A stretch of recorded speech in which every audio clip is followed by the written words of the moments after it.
రియాలిటీకి మూసి ముసుగట పేదల ఇల్లు కూలుస్తూ ఆకాశ హర్షాలు రేవంత్ సర్కారు గ్రాఫిక్స్ గారడి మూసీ ప్రాజెక్టుపై పాత పాటే పాడిన రేవంత్ సర్కారు అటు ఇటు 200 మీటర్ల వెడల్పుతో విస్తరణకు నిర్ణయం పేదల ఇల్లు వెళ్ళగొట్టి తీరం వెంబడి రియల్ ఎస్టేట్ జాతర ఫేజ్ 1 అంచనా 5,000 కోట్ల నుంచి 7,000 కోట్లకు పెంపు జంట జలాశయాలకు 2.5 టీఎంసీలకే గోదావరి నీళ్లు ప్రజాభిప్రాయ సేకరణ లేకుండానే మూసి డిపిఆర్ పూర్తి ఇప్పటికీ పరిహారంపై సీఎం అధికారుల తలమాట ఎన్ని ఇండ్లు కూలుస్తారో వెల్లడించని పవర్ పాయింట్ బాధితులు మేధావులు లేకుండానే ప్రభుత్వం పీపీటీ మూసిపై రేవంత్ సర్కార్ ఆడుతున్న దాగుముతలకు లెక్కలేదు వాటికి కొనసాగింపు అన్నట్టుగానే డిపిఆర్ విడుదల చేసింది బాధితులు లేరు మేధావులు లేరు పర్యావరణవేత్తలు సంప్రదించింది లేదు ప్రజలతో చర్చించింది లేదు బఫర్ అంటూ ఇండ్లు కూల్చి భారీ నిర్మాణాలు కట్టడమేనా సుందరీకరణ పేదల్ని తరిమేసి రియల్ ఎస్టేట్ దందాకు బాటలు పరచమేనా పునర్జీవం భూముల లొల్లే తప్ప బతుకుల ప్రస్తావన అనేది అసలు పాయింట్లను వదిలేసిన సర్కారు పవర్ పాయింట్ ప్రజల ప్రశ్నలకు సమాధానాలని గ్రాఫిక్ గారడిలా మిగిలిపోయింది. సో ఇక్కడ ఏం చెప్తున్నా తెలుసా ఇంకొక విషయం చాలా ప్రధానమైన విషయం.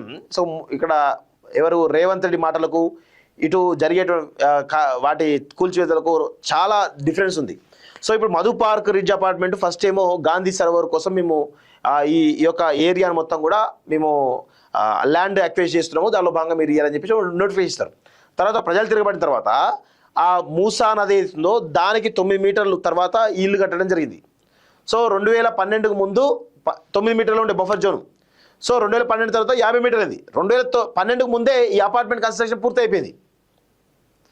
సో పూర్తయిన తర్వాత ఇప్పుడు 50 మీటర్ల బఫర్ జోన్ ఎప్పుడు వచ్చింది 2012 తర్వాత ఆర్డీఓ ఏమంటాడు మీ బఫర్ జోన్ ఉంది కాబట్టి కూలుస్తామని చెప్పేసి మళ్ళీ చెప్తున్నాడు. అంటే ఏ విధంగా మాటలు మారుస్తున్నావు చూడండి. మూసీ పునర్జీవం అని చెప్పేసి ఒక రేవంత్ రెడ్డి చెప్తున్నాడు, ఇంకొక వైపు బఫర్ జోన్ అని చెప్పేసి కూలుస్తున్నారు. వాళ్ళు దేనికి ఇస్తున్నారు? కూల్చడానికి బఫర్ జోన్ కింద పోయింది కాబట్టి కూల్చడానికి ఇస్తున్నారా లేకపోతే మూసీ పునర్జీవం కోసం ఇస్తున్నారా గాంధీ సరోవర్ కోసం ఇస్తున్నారా? ఇది క్లారిటీ మిస్ అవుతుంది. అందుకే ఇదంతా కూడా 100% దీని వెనకాల కమిషన్ల దందా ఉంటుంది, రియల్ ఎస్టేట్ దందా రెండు ఉంటాయి. ఇది ఒకటే రాశారు కానీ 2 దందాలు ఉంటాయి.